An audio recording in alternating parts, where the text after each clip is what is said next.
Because in the old days when we used to do oral law, LRE law, when one was communicating law, one was also connecting consciousness to consciousness, but more importantly, one was connecting heart-soul essence to heart-soul essence.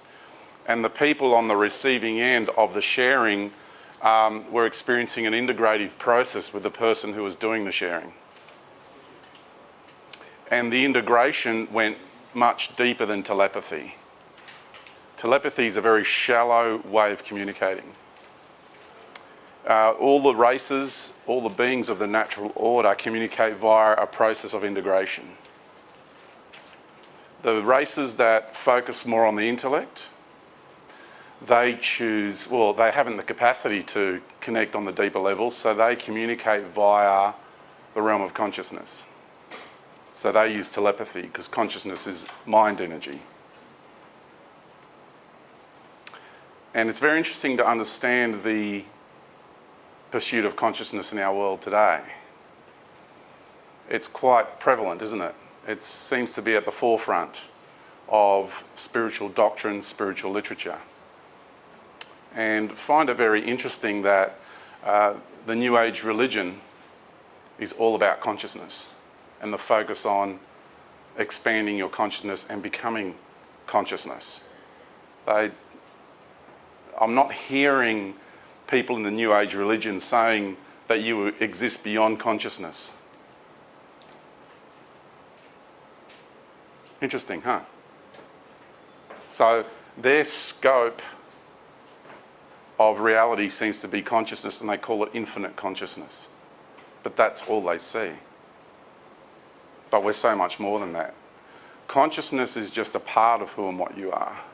You are so much more than that.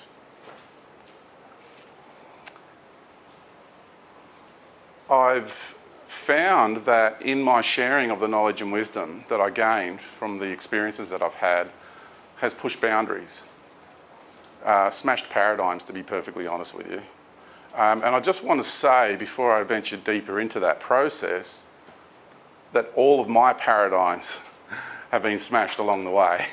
All of my belief systems have been confronted, and there's been a total rearrangement and restructuring internally for me, because I'd be living my life on the planet and I'd be perceiving and receiving. I'd be on the receiving end of doctrine, I'd be on the receiving end of literature, belief systems, and then I'd think I've got a handle on what's going on, and then I would go and have an experience which would just totally blow that piece of doctrine or that ideology out the window. So what we need to do as a species, as a race, as a peoples, is understand that every piece of doctrine that has ever been shared on this planet, including mine, comes from a perspective. Yeah? And I will share with you, to the best of my ability, my take on what's going on. But please do not take it as though it is the ultimate, regardless of how I express myself, because I will be passionate. And in that passion will be conviction, which can be convincing, right? But I'm a passionate man. I like having that fire in the belly. Yeah? I'm a yang fire, I'm a Leo. It's all there in both East and Western charts, it's all there. Right? In the I Ching, I'm a yang and I'm a fire. And I'm a fire horse as well, 1966. So it's fire on fire on fire. So don't ask me not to be passionate. And the interesting thing is, because of the New Age religion, they mistaken passion and conviction and confidence for anger and arrogance. Isn't that interesting? How they've lost touch with their fire. That's religion. That's religion for you. Yeah. Don't let anyone put your fire out. Don't let anyone do that.